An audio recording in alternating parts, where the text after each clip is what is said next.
Прямо сейчас ты узнаешь, как ломать конфликт мягко, точно, красиво. В мире полно людей, которые считают, что сила у более властных. Нет. Сила, когда ты заставляешь другого думать так, как выгодно тебе, при этом не используя давление. Дипломатический хакинг не про манипуляцию. Манипуляция – это дешевая игра, которая не для дипломата. Хакинг – это искусство входа в чужую систему мышления без взлома дверей. Хакинг работает с тремя слоями реакциями человека. Эмоция, смысл, стратегия. Бытовые люди говорят в эмоциях. Дипломат – в стратегии. Дипломатический хакинг состоит в том, чтобы взять разговор из первого слоя и поднять в третий.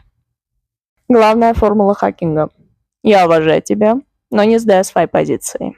Это магнетический стиль, к которому тянутся люди. Почему это работает? Потому что самое большое слабое место у человека – это собственное эго. Люди готовы соглашаться, если при этом не чувствуют унижения. Мягко цепляй за него. Не доказывай, что ты прав. Делай так, чтобы собеседнику захотелось выглядеть умным рядом с тобой. Тогда он будет стремиться согласиться сам. Вся магия дипломатического хакинга в том, чтобы собеседник пришел к твоему решению, сохраняя свое лицо.